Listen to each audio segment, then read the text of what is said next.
Hello, Get Better Faster Nation. I am Dr. Jason Bradley, and along with my co-host, the one and only James Chester, and our incredible executive producer, Dr. Rachel Bradley, welcome to another episode of the Get Better Faster podcast. Before we dive in, we want to thank thyroidauthority.com for their support and underwriting of our podcast. If you're struggling with Hashis, hypothyroid, or other thyroid issues despite following your doctor's advice, or if your doctor just isn't listening to you and getting you the real help you need and deserve, just head over to thyroidauthority.com, schedule a free call, and get ready for your life to change forever.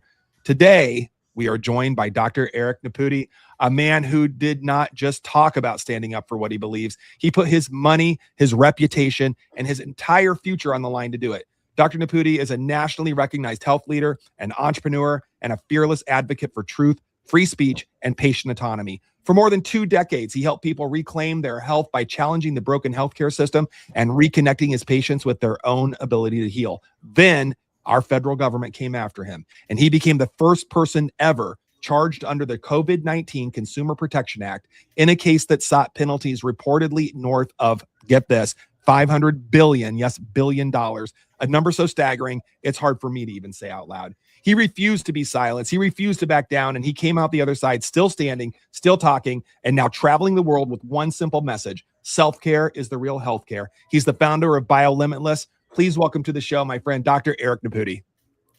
Thanks, guys. Appreciate that. Thanks for the intro.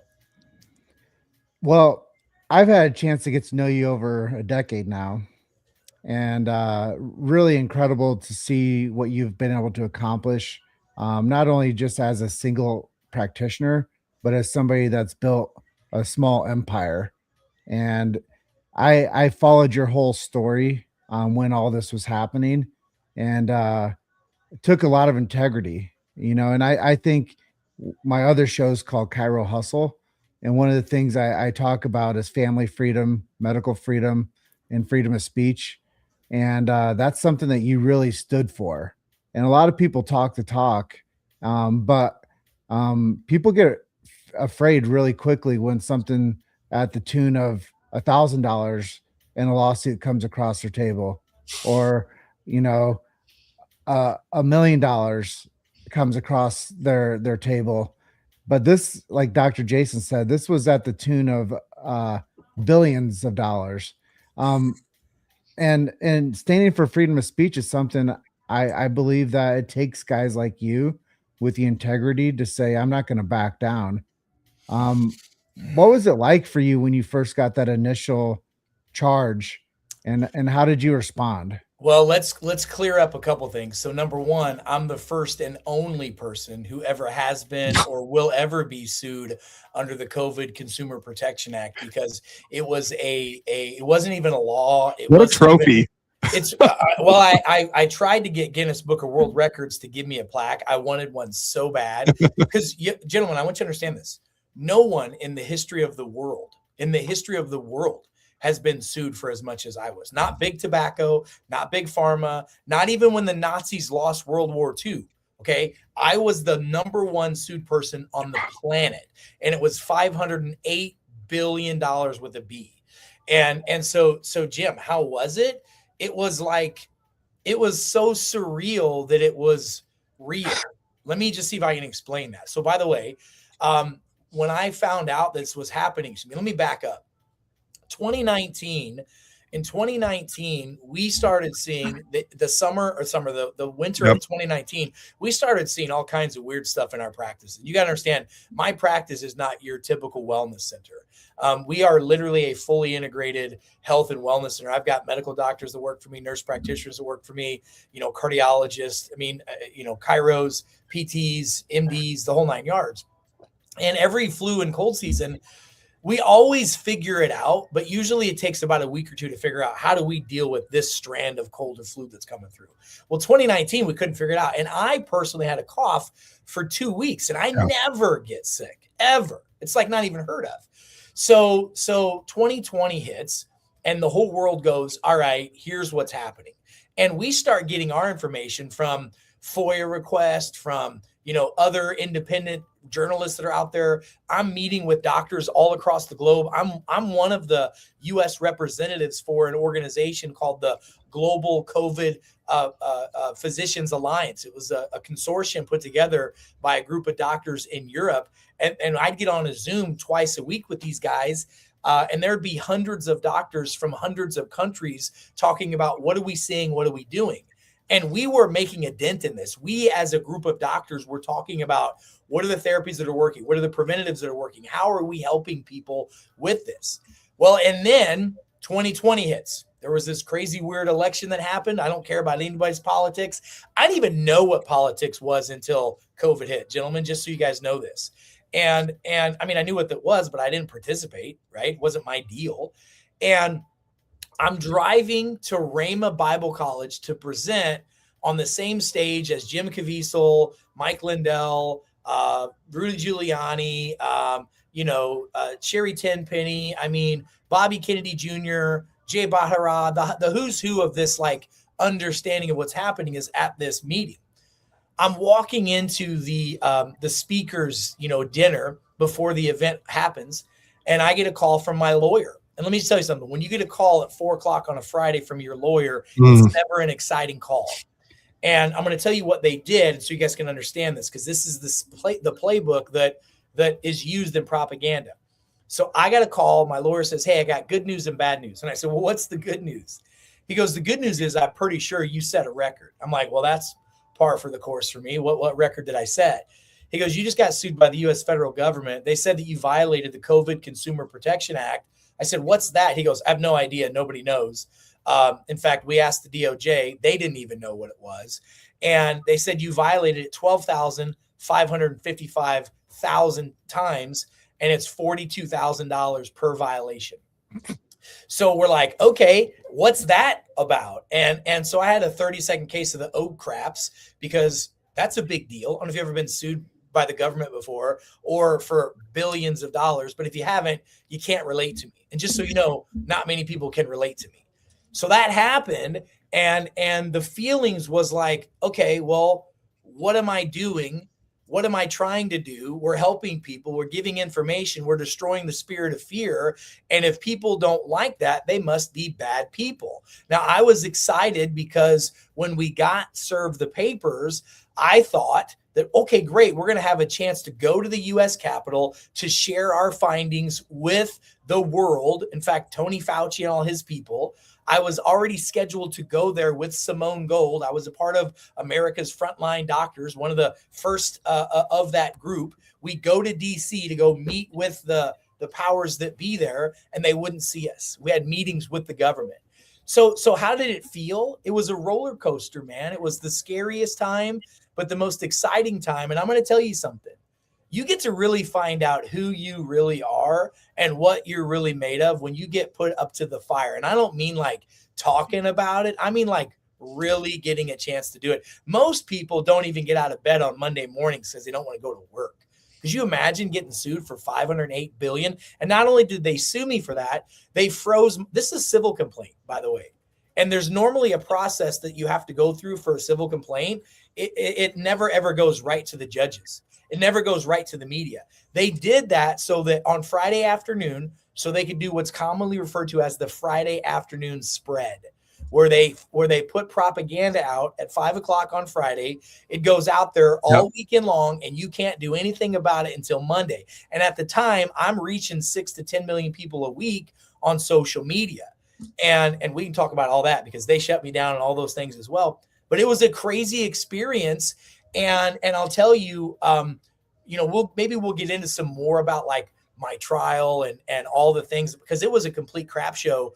But no one ever again will be sued under the COVID Consumer Protection Act, because as soon as we lost the emergency issue, which was in April of 2023, that order went away and there was no COVID Consumer Protection Act. And even when the order went away and the DOJ was supposed to go away, they didn't, because I rattled their cage so hard and really made it personal of how they went after me. So there you go. Dude, I've I'm already going to say there's no way we can cover all this in 90 minutes. I'm just going to say that because there's rabbit holes here that I think our listeners are going to have no idea about, and we're literally pulling the veil back and letting people take a look behind the curtain, so to speak, because I think if people understood what went down with you and the implications, it should be really scary for everybody. I'm just going to say that, and I'll come back to that here in a minute. But before our listeners are like, what did Nepute do? And I'm going to tell everybody, like, I want you to imagine whatever you think would cause a $508 billion lawsuit by the federal government against an individual, larger than any lawsuit against big tobacco, big pharma, even the Nazis after World War II. I want you guys to think about what could Dr. Eric Nepute have done to just get that wrath against him. I'm going to have you share that. Well, you know what I did was I documentedly, we had saved the lives of 11,000 people across at least all of our practice. At the time, I had 32 offices. We saw over 11,000 patients come through every one of my practices that were positive with COVID. Nobody went to the hospital and nobody died.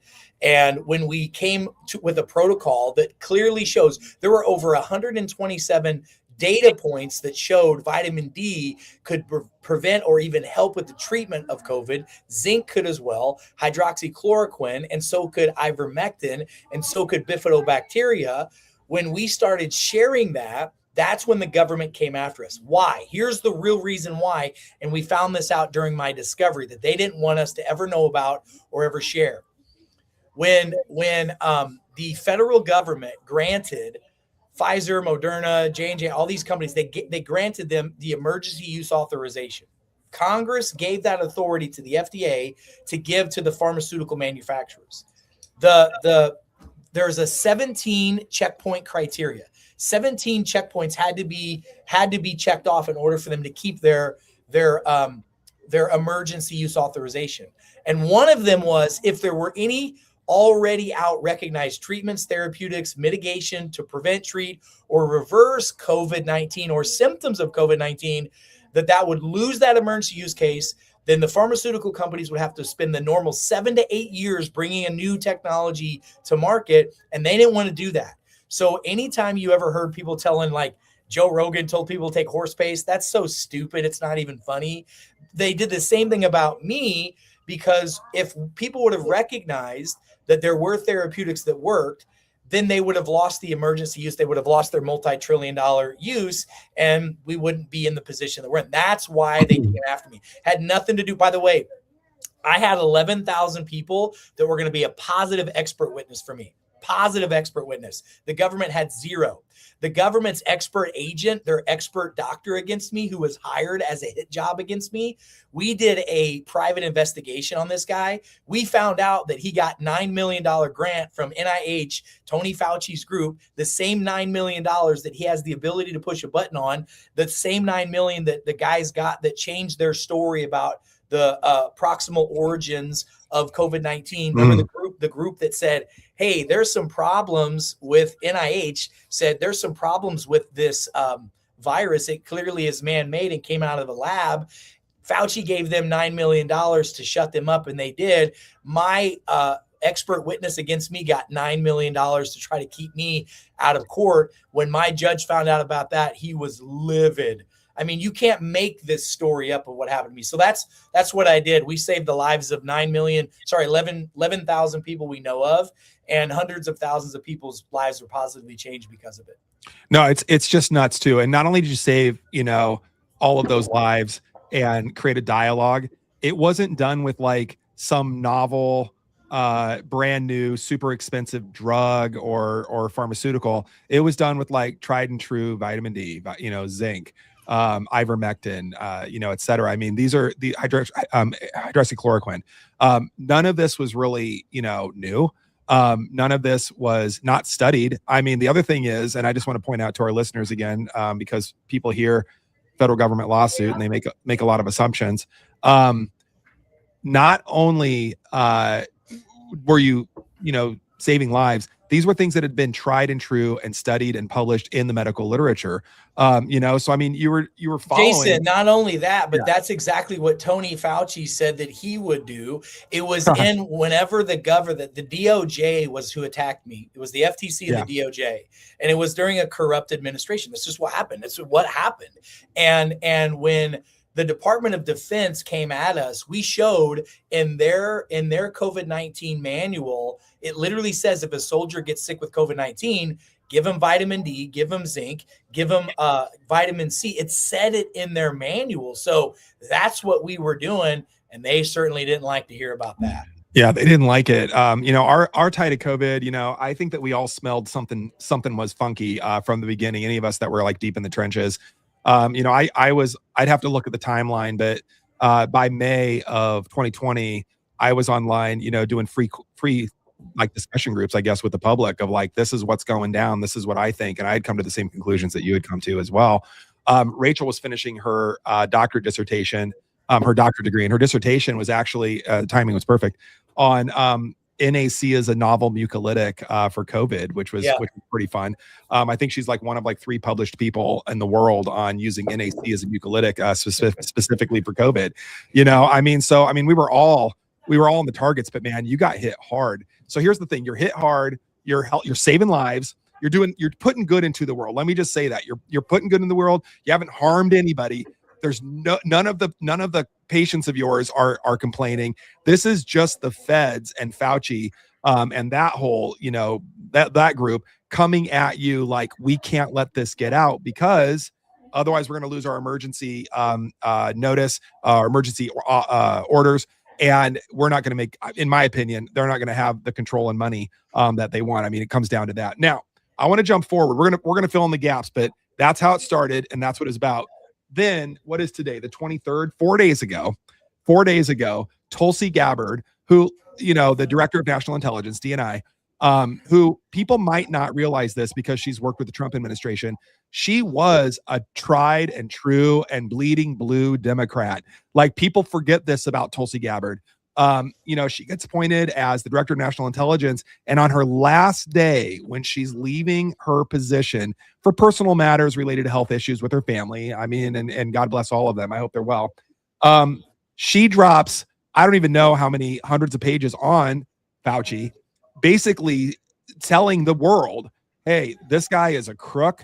He manipulated intelligence. He influenced intelligence agencies to suppress the lab leak theory, that he was involved with gain of function research, which for people that are like, gain of function, that sounds like a good thing. No, it's making weapons of mass destruction that are biological weapons. He lied under oath, gave false testimony to Congress regarding his specific viral research at the Wuhan lab in China. The list goes on and on. And the thing is, we can talk about the last administration, and I want to. We can talk about the last administration. One of the things that Biden did, let me say that differently. I'm not sure that Biden did anything. But one of the last things that I'm just going to say autopen, and you guys fill in the rest. One of the last things that the Biden administration did is that they gave Fauci indemnity for any crimes that might have been committed, under the Biden administration's watch. The thing is, though, Gabbard traced this all the way back to the Clinton and the Obama administrations. So this has been going on for decades, for a very, very long time, with this very corrupt individual. And I think that we all know, I'm on my soapbox, thank you, I'm about off of it. I'll pass it back to you. I'd love to hear your thoughts on this. But I think that we all know that Fauci didn't act alone. It's not like he's a lone wolf, operating in a vacuum, where, he's just going to do this and make some money and do this and blah, blah, blah. They had administration backing on this. We're not even to the bottom of how deep this goes, but that drop of I'm going to call them the Fauci files, it's a game changer. And we should all, quite frankly, every single American and quite frankly, every single citizen of the world should be scared to flipping death about what Gabbard has found and released now.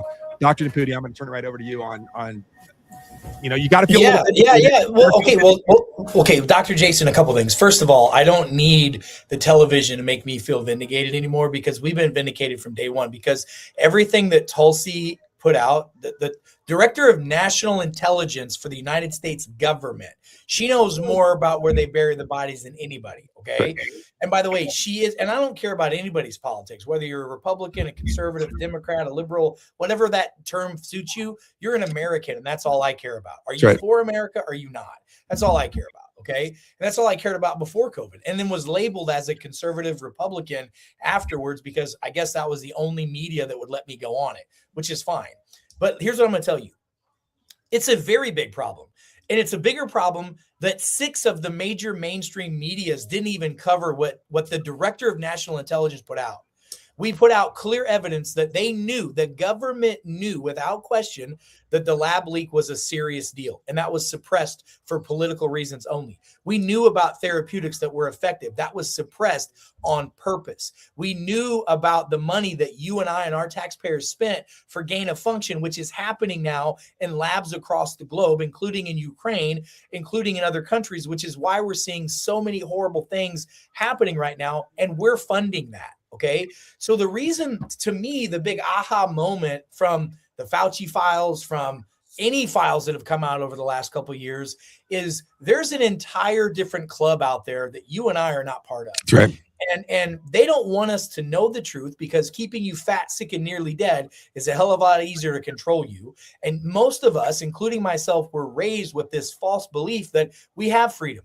We have freedom to speak. We have freedom to speak up. Well, not unless, only if, no, there are no. It's in our God-given inalienable rights for that. So when I stood up and you stood up and Jim stood up and everybody else did and said, what's wrong here?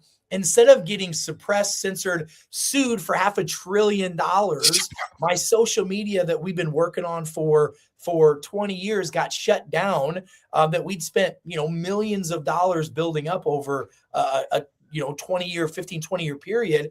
They did that because they didn't want us to do one thing: to destroy the spirit of fear by giving people the truth. That's it. Because the whole reality is the truth will set you free, people. And I'll just tell you, the last time I testified in front of Congress, which I've done 3 times, by the way, testified in front of the U.S. Congress 3 times, Congressman Massey said something that I will never, ever forget. He said, Dr. Nepute and his colleagues were clearly correct about COVID-19.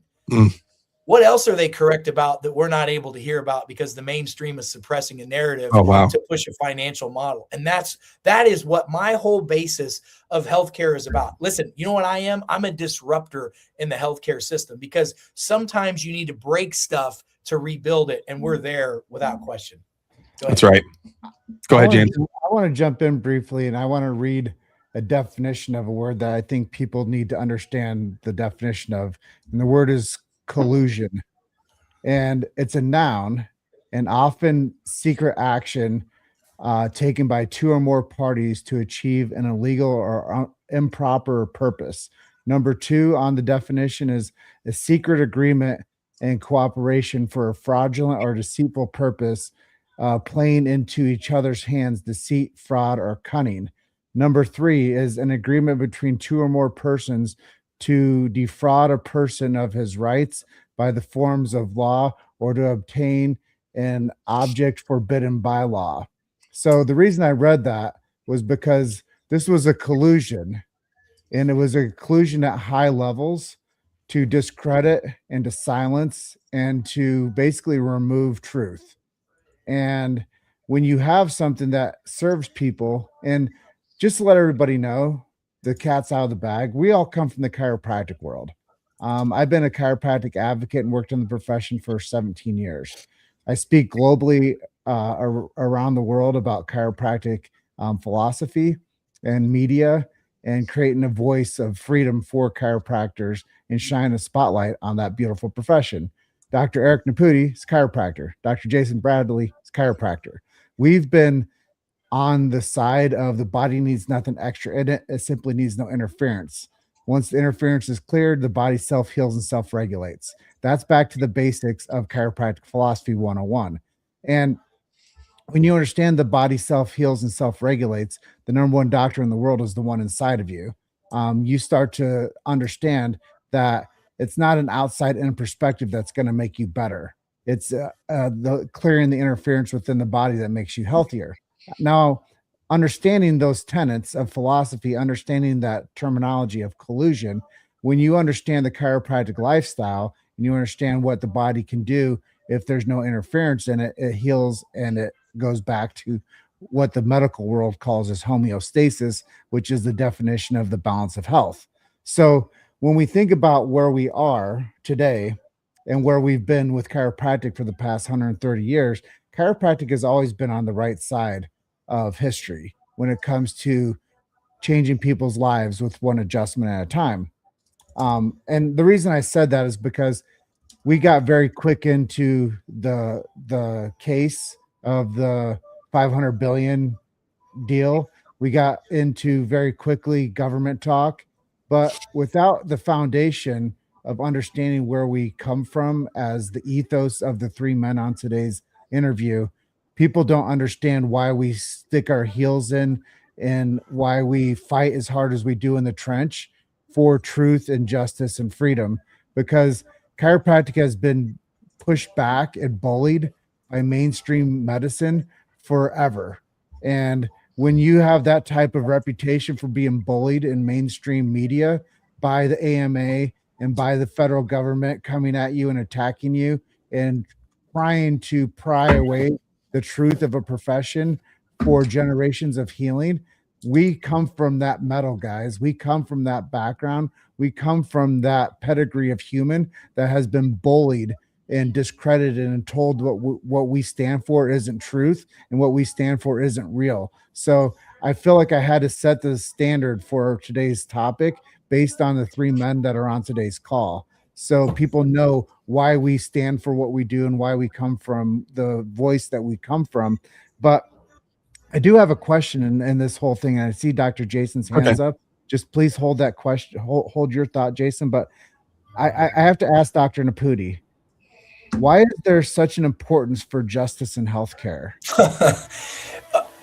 It's the same reason why it's important for me to have justice in my household. Because if we don't have rules and order and repercussions for breaking those rules and orders, we're worse than the animals. And if we don't listen, the definition of insanity is doing the same thing again and again and expecting a different result. Ladies and gentlemen, like Jim, you know this. The American Medical Association came after the Chiropractic Association in the trial about quackery. I mean, it was the Committee on Quackery. The Wilkes trial happened in Missouri, to contain and eliminate the profession. Because it was a threat. And what was it a threat for? Because it was actually helping people get to the root of the problem.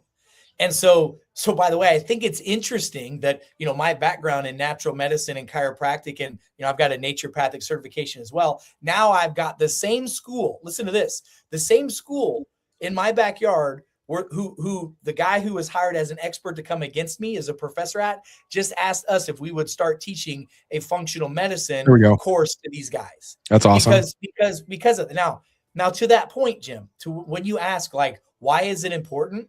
Because how can you possibly ever move forward with any type of truth that's out there if you're not able to correct the wrongs that have happened? Like every time we've had commissions in our government, whenever there's a problem that happened, they have the Nuremberg trials and the Nuremberg Code. They have the 9/11 Commission, the 9/11 Code. Things change because of that. Where's the COVID Commission? Where's the COVID? The biggest reason, and I'm in DC all the time, the biggest reason why a lot of these folks don't want to have this conversation publicly and have recourse on it is because everybody was fooled equally at the same time. And those who were not fooled were in on it. So nobody wants to be, there you go. Yeah. Once again, the word collusion. Yep. And they don't want their homeboys and their constituents to go down. And when you're involved in it so deep, like they all are, there's a responsibility for them to stand in, even if it's for the wrong cause and the wrong reason. And I'll go back and say this time and time again. The reason that the pharmacological and world operates the way that they do is because they want customers and they want to make more money for the shareholders and the businesses that back them. It's not about making healthier people. It's about controlling the narrative. And I tell people this all the time on both of my shows is there's no money in healthy people, but if they can make consumers for the rest of their life from cradle to grave and that people are afraid and they have to follow the lead of the talking head on the TV, then they're only going to be in this cycle of fear, and they're going to not trust themselves to make their own decisions. So I know that was a lot, and you shared a lot there too, but I want to pass it back to Dr. Jason. No, I think this is great. And I think that hopefully our listeners are getting the idea. I mean, I'm just going to tell everybody, this is a dark rabbit hole if you start going down it. But I made the joke the other day. I'm like, you guys know the difference between a conspiracy theory and the truth, right? It's just time, right? I mean, that's the difference, right? Yeah, it's just a matter of time. So it's actually 4 years, which just happened. Yeah, I guess so. And talking about collusion, I mean, you guys mentioned the Wilk versus the AMA case. I mean, people think the American Medical Association, they're all prestigious. They were threatened by the chiropractic profession because the chiropractors from the beginning have been speaking truth and getting people better without injecting poisons or whatnot into their bodies and trying to live a clean life. I mean, it's threatening when your entire income, I guess is a good way to say it, is dependent on sick people taking poisons. And when you're only taught, I'm going back to the Flexner report, way back when, taking control of the medical schools and saying, let's stop teaching natural healthcare and proper, lifestyle. Let's just teach pharmacology and surgery. And that's it. And saying things like, what about the people that were the older doctors that were trained in that stuff? And they're like, well, they'll just die off and we'll have a whole generation. We're not very many years past that, really. Yeah. I mean, it seems like medicine's been this way for a long time, but it's actually kind of newer, this whole thing. And the pharmaceutical industry, has really co-opted it. I like you, Dr. Nepute, I have a few different degrees. I have a few different doctorate degrees, my chiropractic one, I have a doctor of naturopathic medicine, doctor of health sciences, studying pharmacology, actually. But I also have a fun one. I have a master's degree in journalism. Don't judge me. And I picked that up because I wanted to learn to be a better writer. And I happen to live right nearby the Adler School of Journalism, which is the second journalism school in the country, only second to Columbia. So I started taking some classes, and then lo and behold, I was like, I'm close to getting a master's degree, so I might as well just finish this out. So I got one. I learned something that we all know, but I'm going to give you language for it. Okay. Have you guys ever heard of the news hole? Because I know you, I know it. Okay, I'll just share it. So the news hole is the hole that you put the news in between the advertisements that pay for the media.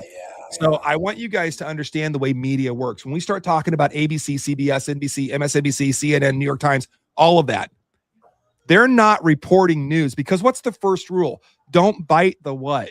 Don't bite the hand that feeds you. Right. Yeah. So when you start looking at commercials, when you start looking at ad spaces in different magazines, different newspapers, when you start looking at that, they're never, ever, ever, ever, ever, ever, ever, ever, ever, ever, ever, and I'll just keep saying it, going to report against those people giving them hundreds of millions of dollars every year. They're not going to do it.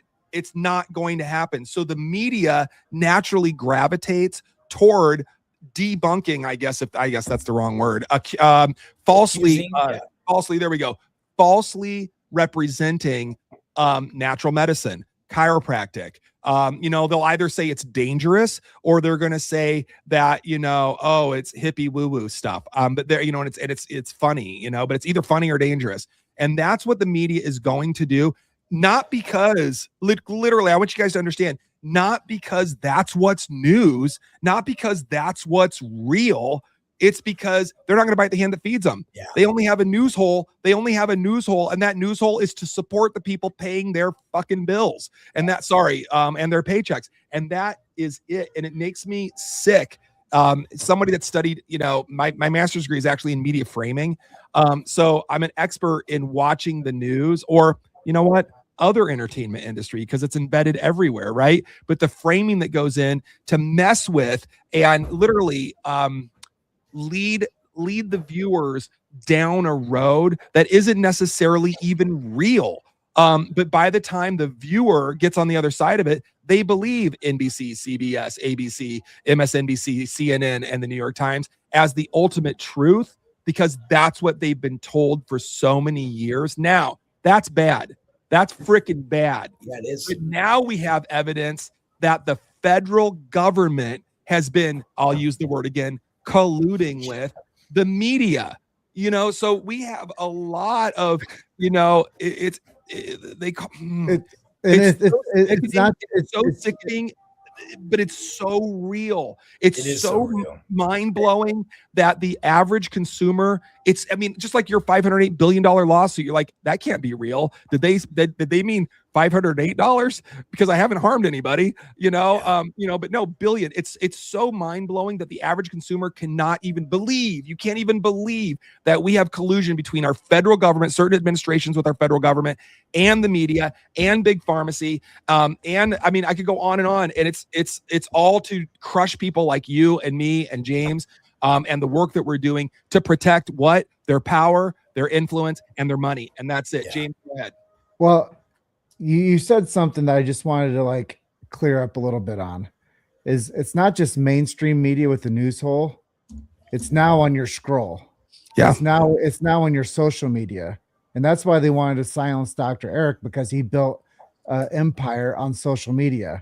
That's why they shadow banned my show on chiropractic, which is called Chiro Hustle. That's why at one point we had 100 people watching our live streams, and then overnight there were 2 people watching our live streams. You think that I had a little bit to do with telling some truth about something that the mainstream constituents didn't want the world to know about chiropractic? Because I was speaking the truth and I was bringing people on talking about natural ways to stay healthy. And when you stand on a line and you do the right thing, the people that are not in favor of you will silence you. They'll contain and eliminate you. They might not put a lawsuit against us, but when they choke you out from having influence with your platform, that's the same thing, but it's a silent attack on so many other people, not just me, but there are probably 1,000 other people with platforms like me that were choked out with any type of evidence of they were silenced or shadow banned, or really we were assassinated in public by the media to choke us out to where our platforms would die out. The thing I didn't do was stop. That was the one thing about Chiro Hustle, what we didn't do. We're about to turn 9 on July 4th as a show that stood by the truth in journalism. And back to what Dr. Jason said, he said his background is in a master's in journalism. The thing that most people don't know about me, I'm not just the guy that interviews people. My background's in journalism too. So I had a responsibility for myself to stand the line and to produce content that was in the lightness of saying there is hope out there for people. There are people out there with a voice that have solutions for you. And it's not something that's going to come in a syringe. And people came at me, even early on when I had a co-host for my show, his girlfriend's like, he calls it a scamdemic. You can't be on that show with him anymore. He doesn't believe in the narrative. And I said, fine, I'm going to run the show by myself now. So even to the point where I had my own camp was like, you can't say certain things. I'm like, the hell if I can't. It is a scamdemic. It is a plandemic. And it wasn't anything that I believed in. So if I don't believe in it, I'm not going to just stand on the sidelines and clap and say, this is the right terminology for it. I won't even say the C word because I don't believe in it. And that's a part another people want me to say it's called a pandemic. I'm like, hell, if it was a pandemic, it was self-built by people that didn't want people to have freedom. They wanted to shut down governments. They wanted to shut down freedom. They wanted to shut down people's ability to think for themselves. And that's why they silenced a lot of people out there. And that's why they came after you the way that you did, because you offered a solution that didn't fit their narrative. You're 1,000% right. And let me just say this, just so everybody's clear on remembering, because sometimes so much stuff happens so fast, we forget what's happened. When we talk about collusion, okay, when we talk about government collusion, you have to remember these are people that are in systems, and sometimes systems and people can get corrupted, okay? And a lot of times they do. Absolute power corrupts absolutely, okay? Remember that. Mm-hmm. NIAID. We found when Doge was doing all their uncovering work and Elon was doing all his work on inappropriate spending, we found over $50 million that was given from the U.S. government, your taxpayers' dollars, mine and your taxpayers' dollars, which we pay a hell of a lot of taxes, by the way. And they gave that money to the mainstream media to continue to push a narrative. They paid for that. Okay. And also remember this. Remember when the president at the time, it was Biden, came out and said there's 12 people who are the disinformation dozen. This was Bobby Kennedy Jr., Sarah J., Christiane Northrup. This was a lot of people. Sherry Tenpenny. This was a lot of people that were on that list. And it was interesting because, first of all, having the president call you out by name, that should be a crime, because you want to talk about death threats and other things they had happened. I was a part of that group, and they all said, well, I wonder why Nepute didn't get named on this. The week later, I got sued for $508 billion, because what they tried to do was contain and eliminate a conversation about the truth. They didn't want us having those Jim, I was on some of my lives. I'd have 15,000 people on a live. And if I said the word COVID or if I said the word vaccine, it would immediately drop from 15,000 to 1,500 in real time.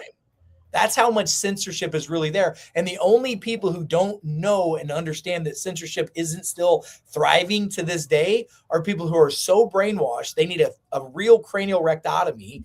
And if they don't pull their cranium out of the rectum and understand that this is what's happening, they don't ever get a chance to use real discernment and get a chance to live the life that they were promised. So it's pretty wild. I have so much. Can I just say a couple things here? And I'm going to mess these things up. There we are. These are a couple quotes that I know that you mentioned people brainwashed, right? But we have to understand so much with media framing. I just got to unpack this. I'm sorry. I'm getting my thoughts together. I got it. We got to remember that the blue light, the blue screen, is a dopamine hit to our body, to our brain. And when we're consuming that blue screen, and that's what we're doing when we're consuming that blue screen and our dopamine's getting hit, whatever's being told to us from that blue screen, whether it's your phone and scrolling, whether it's the TV, it doesn't matter what it is, whether it's the movie that you go to watch in the movie theater. If people still do that stuff, if it's not just Netflix these days, we're being hit with a version of what they want to call truth. And the reality is, if you repeat a lie often enough, it often becomes the truth. I mean, we've heard that quote over and over and over again. And the world, we're Americans, so we'll talk about Americans. Americans have been hit over and over and over again with these lies. Our government can be trusted. Our American Medical Association can be trusted. These doctors and researchers and virologists and vaccine manufacturers have your best interests at heart. What else were we told? The vaccine, wasn't from a lab leak. There aren't gain of function research going on at 168 different facilities around the world, including the Ukraine. I mean, we're told these things over and over enough that blue light hitting, it is a brainwashing. It is a hypnosis. In fact, I'll say that. And guys, that's not by accident.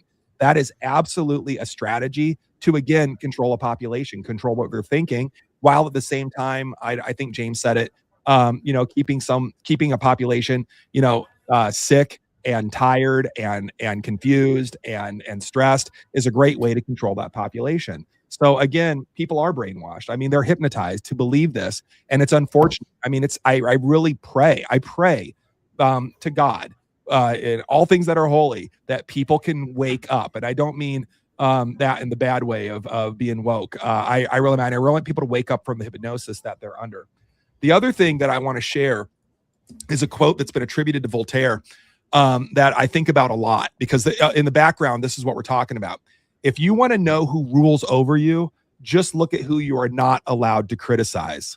And I want us to step back and think about that, because what we're talking about is, to a certain extent, questioning, right? Questioning and curiosity, sometimes attacking out of necessity, but what we call science in this case.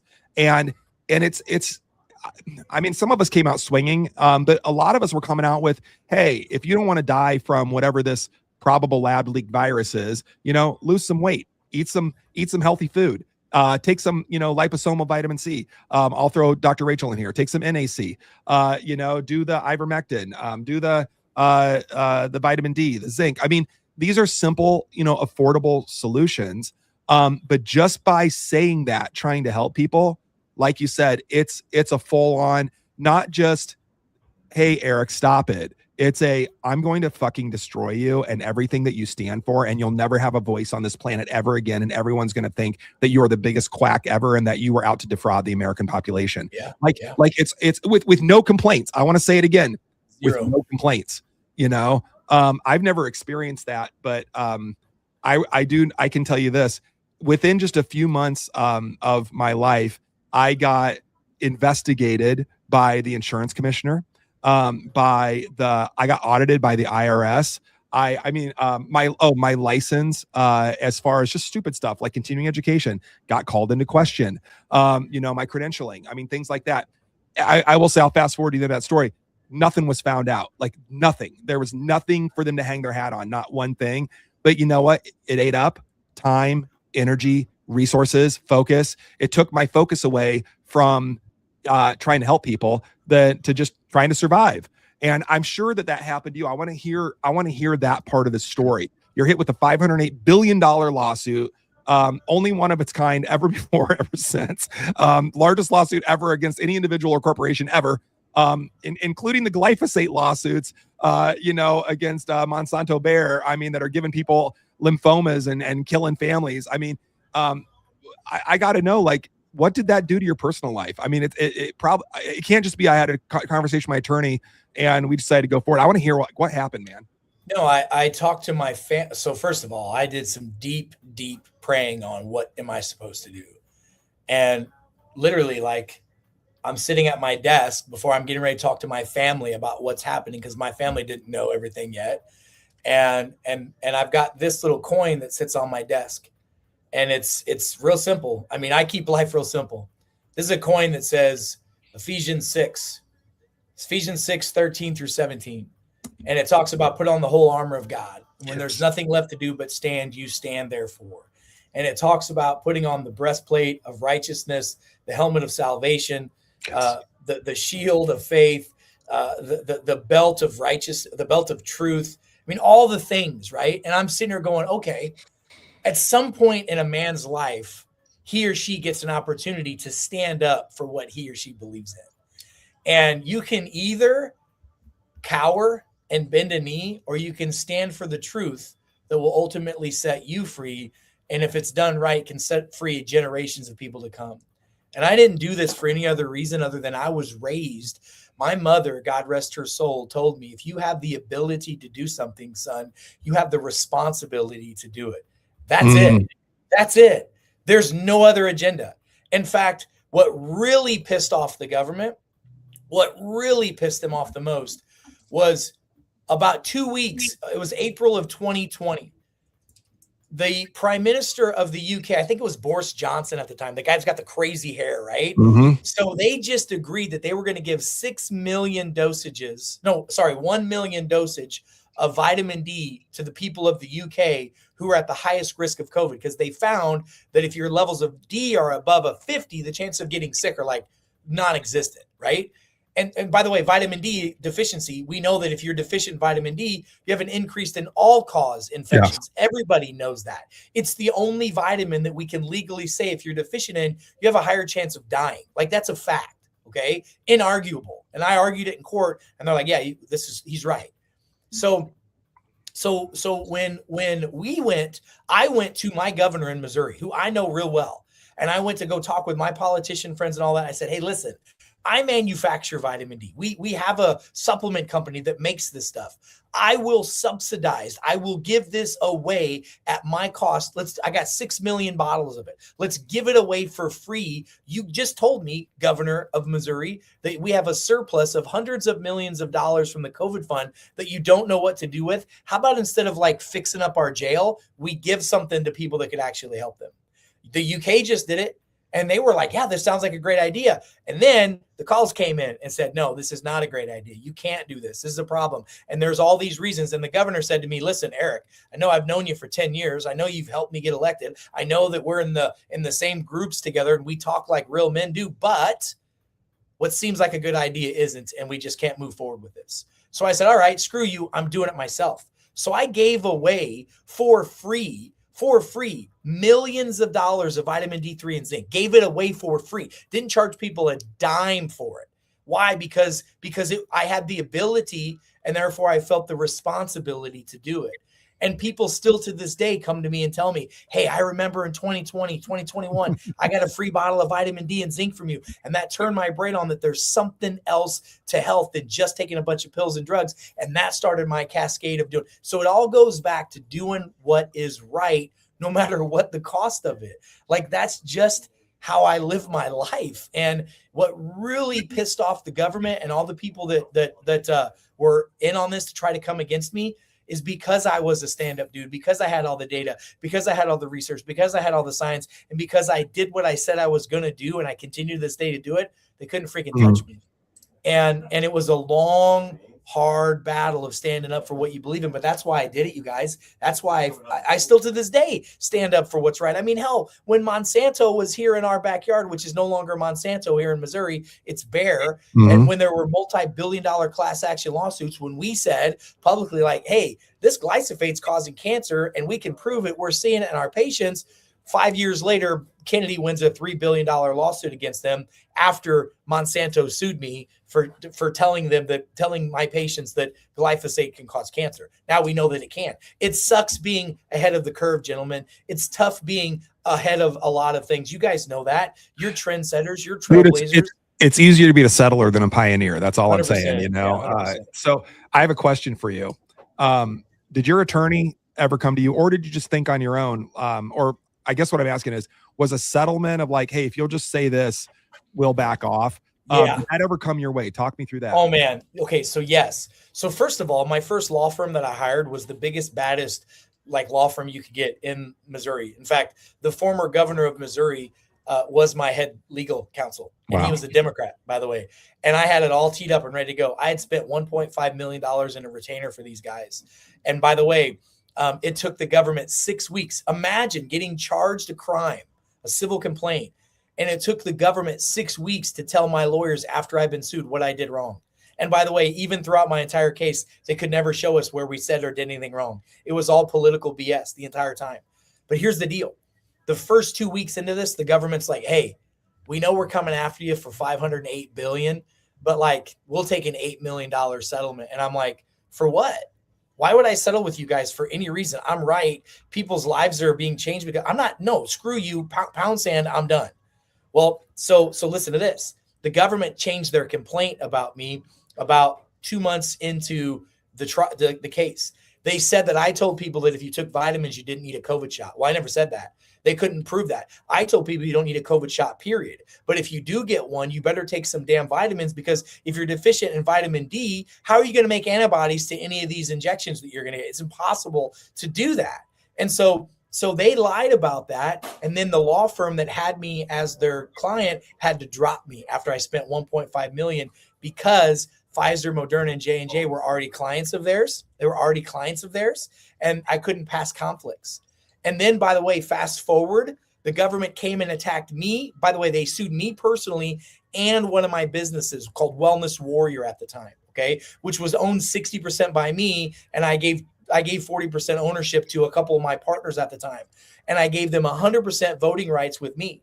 And the government infiltrated that business, scared the crap out of my partners enough. They voted 2-1 against me to give $1 million of my money from our company, from my money in our company, to the government. And then I got fired from my job as chief wellness officer. So they took away every single bit of income that I had. They played into exactly the fear pornography, if you will, that the government laid out there, because those guys weren't personally being sued. Those guys had no skin in the game. It was me that was being attacked. And so when they offered me $1 million so it went from 88 million to $1 million, I still told them to go pound sand.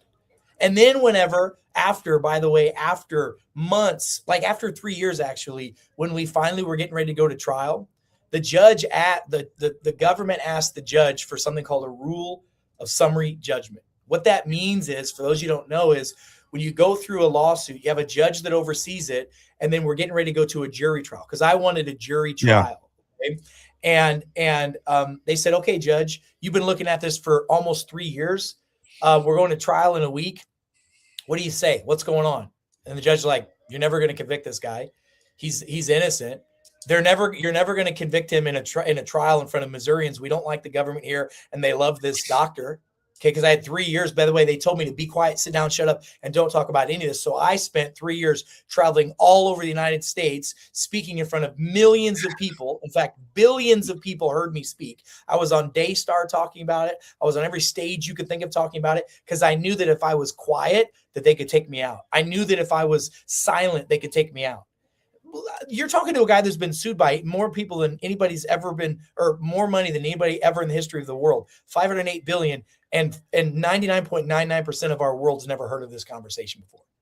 And so when the judge says, okay, you're innocent, you better go do a government, you better get an offshoot here because you're not going to win. Here's what the government said to me. They gave me 3 choices after this. This is our government after they've already been told they're not going to win, after the COVID Consumer Protection Act is gone. After all of that, they were so prideful about what they were trying to do for their political reasons. They still kept suing me, and they gave me 3 choices. They said, hey, Dr. Nepute, we know we froze all your bank accounts and your wife's bank account. And we know, by the way, we've told all the insurance companies that you were potentially committing fraud, so they're no longer paying your bills. And we also know that we got all your credit card processing shut down for all your businesses. They shut down everything in my world, so I couldn't pay my bills to stand up and fight against these a-holes. That's their plan. So they said, we'll give you 3 choices. We know we're supposed to start trial in a week. It's going to be 2 weeks. That trial is going to cost you about another $500,000. That's what my trial would have cost me. I didn't have the money to pay for that. I had some people that were going to fund me, but I couldn't pay it because I couldn't access my accounts. And they said, by the way, they said, when we go to trial and when we lose, this is the DOJ, when we lose, we're going to appeal it and we're going to drag you through court for the next 2 years. It's going to cost you another $2 million. And when you do win, we're going to put you under a gag order from the Department of Defense, who, by the way, is now the Department of War. And I said, I don't like that option. What's option number 2? Well, we can settle right now and you could pay us $100,000 right now and we'll give you a walk away, but you're done. You're done talking about COVID. You're done talking about being a doctor. We'll get you your $5.5 million that you spent. I spent over $5.5 million defending myself against our government. They said, we can talk about giving you your money back for the legal fees, but I lost over $30 million in revenue, okay, during that time. And so they said, you're not getting any of that back, but you're done being what you're doing. I'm like, I don't like that option. What's option 3?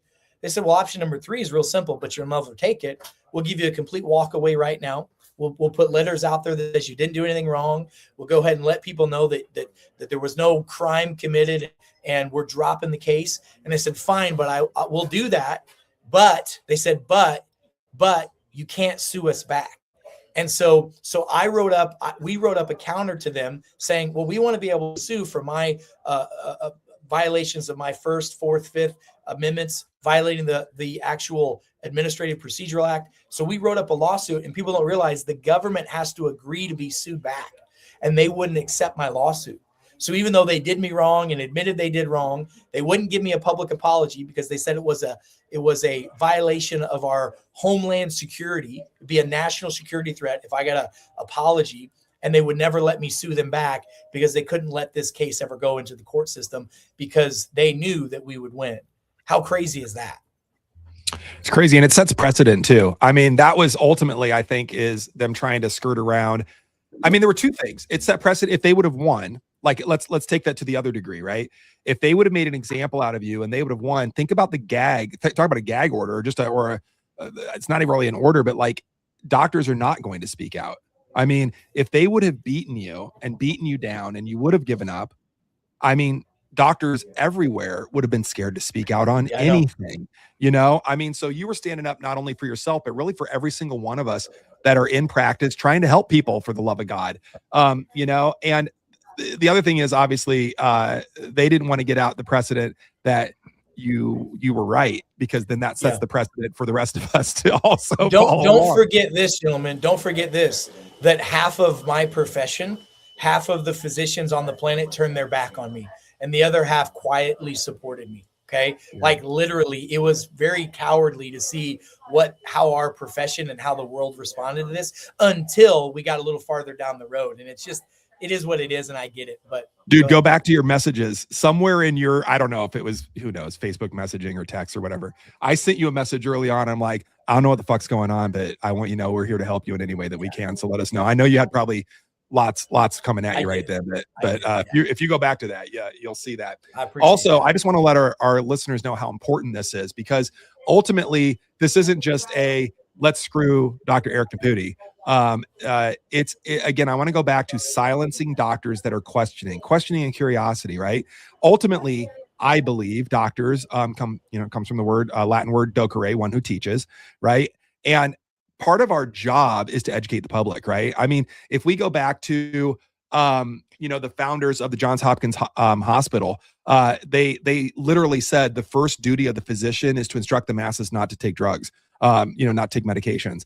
I mean, that's an important statement that we've lost our way on. The other thing too, and I've gotten in trouble for saying this myself, but I want everyone listening to follow these words. My experience has been that the history of science is being wrong about most things most of the time. I mean, we used to have doctors recommending cigarettes. We used to say DDT was safe. I mean, I could go on, right?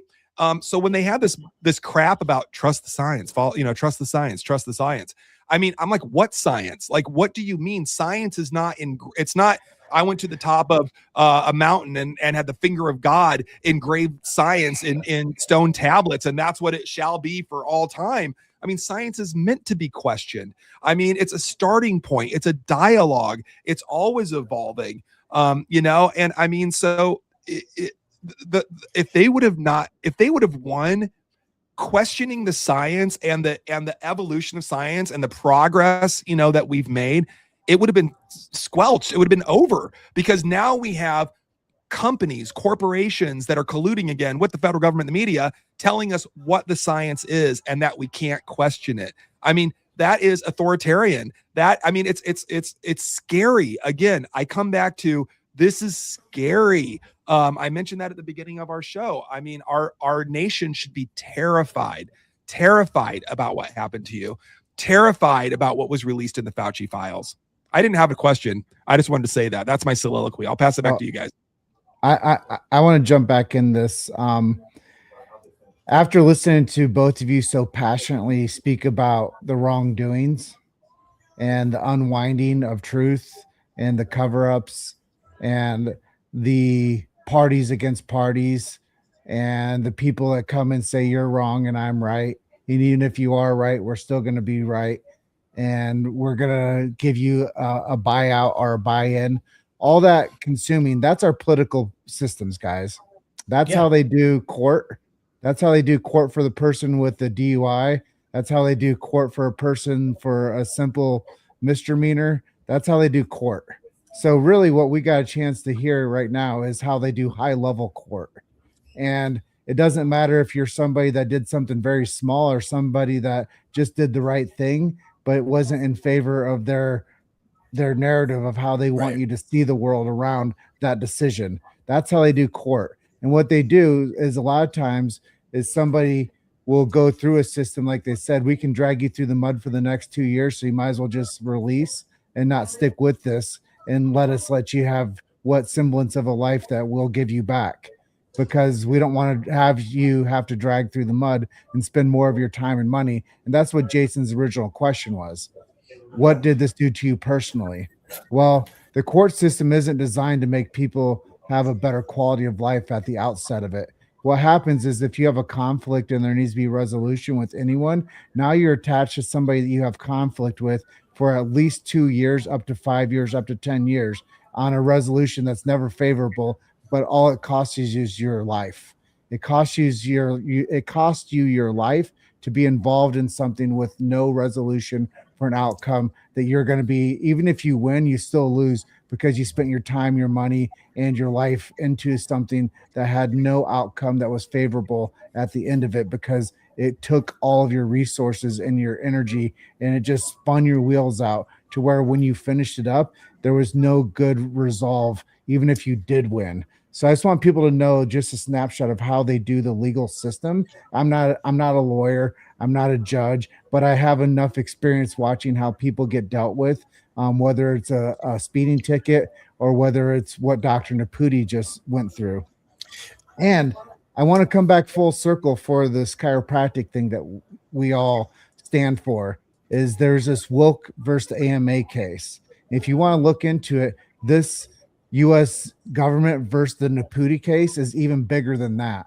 So when chiropractors want to stand in line and say, go look at the history and read the receipts of the Wilk versus the AMA case. No, this Nepute versus the United States government was a bigger case, because really what it did is it stood up for globally the infrastructure of freedom of speech and medical freedom and family health freedom, the things that I bang a drum on because I saw it starting to be decayed. And it's like, if I don't say something about this, then the world will always think that there's no truth in the world.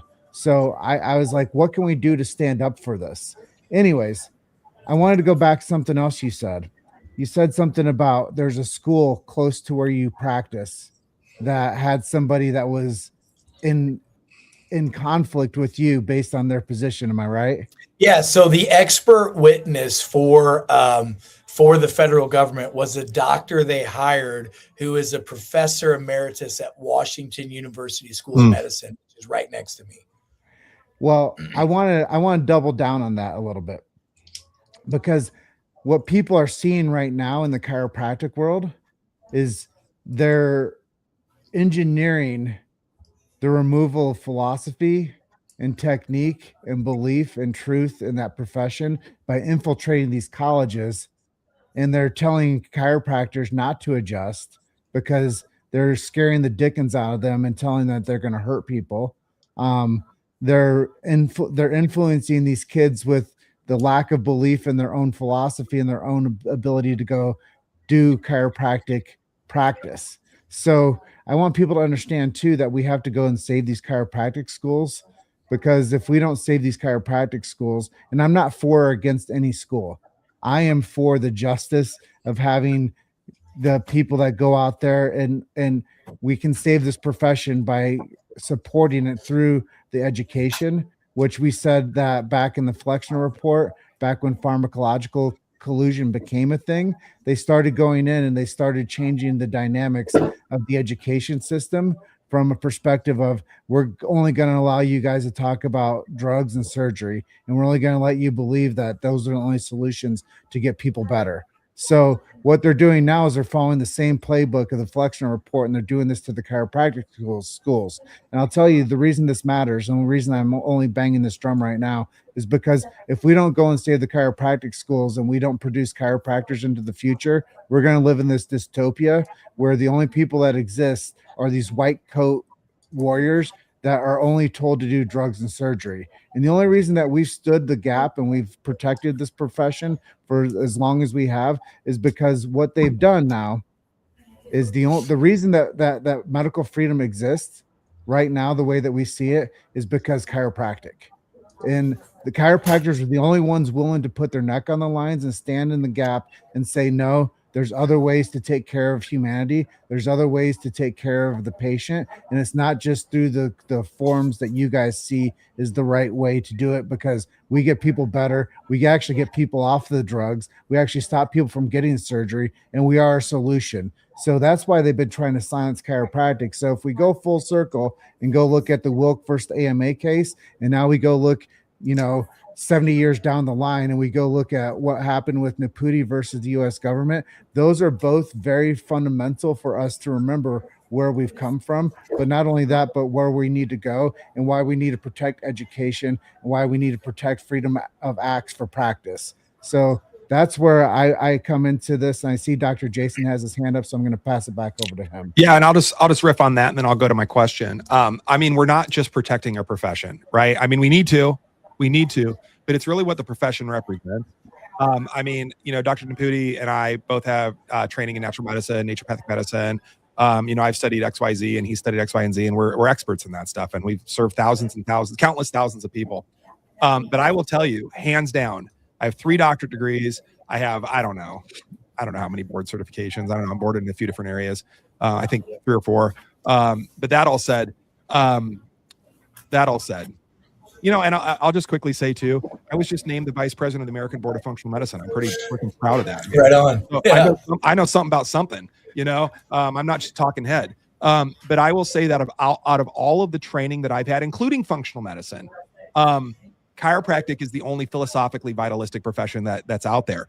All of these other doctors of any type, and I'm not trying to be disparaging. I am some of those doctors. So is Dr. Nepute. Naturopaths so desperately want to be medical doctors and accepted. They're doing surgeries. They're prescribing drugs. Nurse practitioners that started out as patient-centered, they fight tooth and nail to be prescribers and procedures. I mean, everybody wants to be in the club. I mean, Dr. Pooty said earlier, you're not part of the club, right? I mean, everybody so desperately wants to be part of this club, unfortunately, including the schools, that they're selling like, let's not fight it anymore. Let's just be part of it. Let's just integrate, and if we lose that perspective of chiropractic, the only remaining drugless profession in this country, for the love of God, the only one. Freaking PTs want to do, injections. And I mean, I'm not picking on drugs. There's time and place for all this stuff, but chiropractic has held true to a drugless profession, that the power that made the body is in the body and it can heal the body, and all it needs is no interference. And it's that simple. I mean, eat well, sleep well, move well, drink your water, do some nervous system regulation breathing, and get adjusted. Right? I mean, it's not rocket science, but I mean, if people just did those things, we wouldn't have the chronic disease epidemic that we have in this country. And chiropractic is literally the last standing bastion of hope against that medical barrage, that ocean wave that's been coming in on the unsuspecting American population, that's been sold by, Grey's Anatomy, that doctors give a shit. That House MD, that doctors are smart and they're going to go to the nth degree to figure out the fuck is wrong with you, when the reality is they're not. All they're going to do is a drop down menu for a diagnosis and then a drug or procedure referral, and that's as deep as that river goes, because that's what we're creating. In chiropractic, unfortunately, a lot of the schools, I mean, I went to Palmer, the Sterling of chiropractic, the Harvard of chiropractic. I mean, I see it. It's everywhere. It's Pitt saying, hey, do you want to go into our medical program, our chiropractic program, or our PT program? Let's just integrate, man. We're all the same. Let's all get along. But by getting along, what that means is you give up philosophy. You give up what you're standing for. And if I would have not gotten my chiropractic degree first, my first doctorate degree, with that philosophy, I don't know that I would have the same perspective. If I would have gone through naturopathic medical training, if I would have gone through functional medicine training first, if I would have gone through, my doctor of health sciences, if I would have done all that first and been indoctrinated with those philosophies, I would be the same human being or the same doctor that I am. I would be half the doctor that I am. And I think that, there's always more to learn. There's always science to question. There's always, curiosity about how's that work, but in the end, I just want to say, we're not just fighting for the profession. We're fighting for the world population. But again, we're in America. We're fighting for the American people to have a dissenting voice against the barrage of trillions of dollars in media coming at them to indoctrinate them that drugs are safe. Drugs are the only solution. It's normal to be on 14 medications by the time you're 85 years old. That's normal. Symptoms are normal. I mean, it's a bunch of crap. Anyway, it's my soapbox. Dr. Nepute, it's a two-part question. I think I know. You came out the other side. I mean, you've got to the light at the end of the tunnel. Yep. You got your feet back underneath you. You've got clinics and doctors, and you're back to focus. You got your bank accounts. Yeah, hopefully you got your bank account back, right? Do you feel, it's bullshit what happened, but do you feel that you were served justice in the end? Do you feel like you got justice? I will tell you that one of the best things that ever happened to me in my life, meeting my wife and marrying her, she's my best friend. We've been together since we were in the 8th grade. My 3 beautiful children. Yes. Okay. And I'm going to tell you the third on that list, okay, short of me knowing who I am and whose I am in Christ, is literally being sued by the U.S. government for $508 billion. Because when you go through a fire like that, let me tell you something. Guess what you ain't worried about? A whole lot after that. And when you go through that, you know who your people are. Yeah. You know who your family is. You know what you're capable of. It was one of the best things that ever happened to me, because of the molding that happens when you really go through that fire and you really are. I remember having this conversation with God, and I'm like, if you really want me to do this, If this is really what it's about, then I'm going to do it. But you got to show me the way and be there for me the whole way. And as long as, and this is what God flat out said back to me, as long as you don't ever make this about you, Eric, I'll always be there to take care of you. Yeah, amen. And so how did I come out? Better than I could ever possibly imagine. Like, you can't even imagine. Now, am I still making a comeback from what I've done? Yes. Am I still, I don't know about you guys, but I don't know if you've worked your whole life off to get, like, I'm a son of a pig farmer from Central Illinois. We was po as a kid. We couldn't afford the R, right? I worked my whole butt off. Literally, I have no acetal syndrome because I worked it off all the time to gain finances, to gain. And you know what? Money don't mean nothing. And I was so good because that dealt with me, because for a while I was chasing that. That was how I kept score. Now I know better. And so, brother, I'm going to tell you, yes, I'm on the other side of it. And where we're going is ridiculous, because I'm going to tell you, any of you that are going through stuff right now, that stuff you're going through, if you'll just bear down, do what's right, stay consistent, and don't quit. Like Jim said, all you got to do to be successful is don't quit, because all that stress is pulling that little bow back, and it's the farther it goes, when you let go, the farther that success is going to be. Right. And I'll leave you with this comment on that question. I had a friend of mine say to me a while ago, and he's a very successful guy. He made a really great living in Wall Street and then made a really great living in philanthropy. You'd see this guy on TV, you know who he is. And he wanted to meet with me, and he said, I just wanted to meet with someone who stood up against what you stood up, because I know what it takes to do that. And he said to me, he goes, Eric, how many years have you been going through the crap? And I said, 6 years. He goes, man, that's great. Because he said, how long does it take for a human baby from the time of conception to delivery? About 9 months. Okay. He goes, what about a fly? He's like 7 days, 14 days, short amount of time. He goes, what about an elephant? 22 to 24 months. And he goes, the moral of the story is you're going through a gestation period. Everybody goes through gestation. But the thing is that the longer that gestation period is, the bigger the creation on the outside of that becomes. So he's like, listen, man, I want to be with you when that hits, because I know. And we were out in Las Vegas at his conference that he was speaking at. He goes, I'm betting the come line on you, because I know that wherever you're going and what you're doing, great things are going to happen because you stood through that. And every single human who stood against adversity, who had the right reasons to do it and didn't do it for selfish reasons or just money or fame, they always come out on the other side better than they can imagine. So that's where I'm at right now. That's great, man. I love that. And it's weird to say, like, I'm so happy for you. Like, no, I mean, it's okay. Be it. I am, man. I'm glad I was chosen for this. I'm sorry that it happened, but thank you for carrying the weight for all of us. Like, literally, and I mean this, not just for you, not just for the profession, not just for doctors, but for the entire American people. I really mean that, man. That you carried that, and I'm proud of you. I have a follow-up question, James. I know that you have this. We talked about justice. I just want to tell him that I always stood by you, Eric. I know you did, for sure. Yeah, like, appreciate that. The whole rip. Like, if there was ever like a silent warrior that was never like always there next to you, I was always there with you. Yeah. Absolutely. Amen. Yeah. Here's my follow-up question to Justice. And I'm not trying to have any disparaging remarks on this. What justice does Dr. Fauci deserve now that the Fauci files have come out? Vengeance is the Lord's. It's not mine. And that's just the truth. But here's the reality. If we don't rectify the wrongs that have been done, they're going to happen again. And they're going to happen during our children's lifetime or our children's lifetime. I think they're actually going to happen during ours. But the people who stood up against it already know the playbook. And so what should Fauci get? What he deserves. And $400 million is not what he deserves. And that's what he got, just so you know. Yeah. Thank you for that. I appreciate that. James, I'll turn it over to you. I do have some closing remarks, but I bet you have a question or two that you want to pop in. I know we're getting short in the tooth here. Actually, I just think we have to get a part 2 set up with you, Dr. Eric. Sounds good. And if you're open to that, I can send you a reschedule link.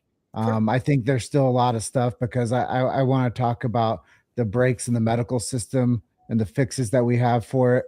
I want to talk to you about like the global arena when it comes to making people healthy. I know we didn't get a good chance to talk about that. And I know Jason probably has 132 questions dialed up that we didn't even talk about BioLimitless. I mean, like your business, like we didn't get anywhere. Do a part two. We'll do a part two. It might be like a part 10, by the time we flesh it out. But no, I agree with James.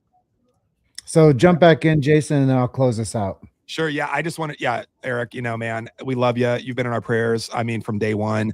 Like I said, I know you had a lot of things coming at you, but like James said, you had a lot of silent, or not even silent warriors, people that were out there that just, just didn't get stuck like you did. I mean, we were out there saying the same shit, but I mean, it just didn't come crashing down on us in exactly the same way, I mean, shadow bans aside, I mean, it's not anything that you went through. So thank you for shouldering that with us. Thank you for, and I mean this, thank you for being on the show today and sharing your story and being so transparent, talking about some powerful stuff that, it's a compelling story and it has a good outcome and all that kind of stuff. But I mean, it's an important story from a journalistic point of view, from an American point of view, from a just for all of us, I mean, world point of view. This is an important story that people need to understand what happens when, like you said, absolute power goes unchecked.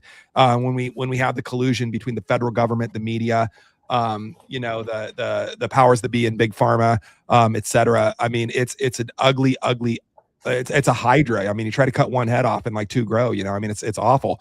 Thank you for shouldering that. Thank you for being on our show today. I can't wait for part 2. Thank you guys.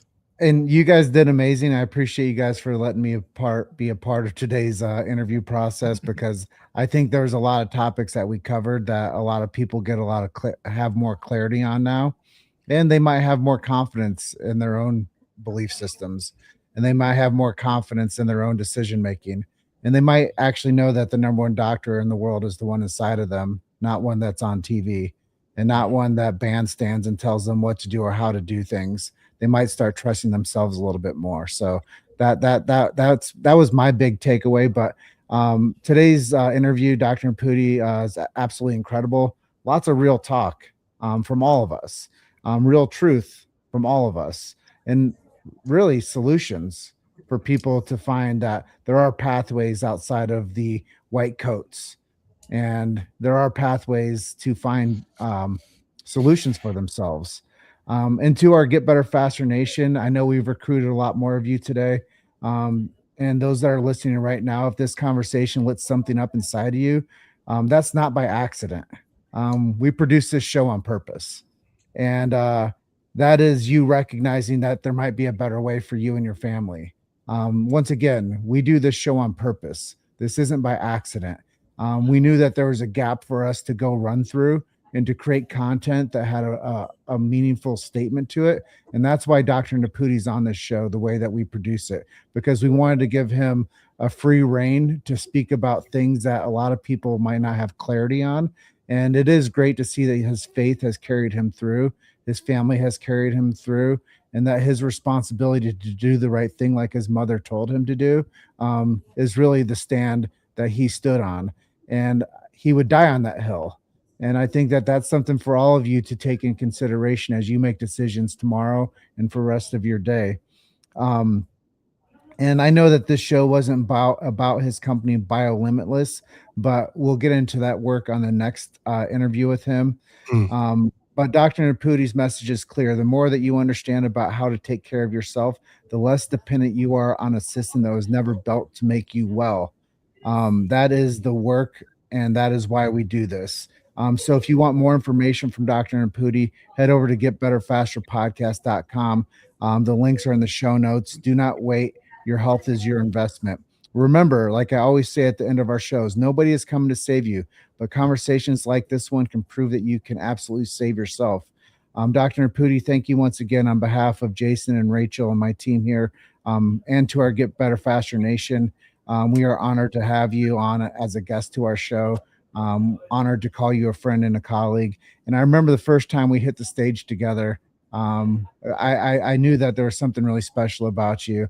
And I'm glad that you never silenced yourself. And I'm glad that you always stayed true to that message that you delivered that first day that we spoke on that stage together about a decade ago.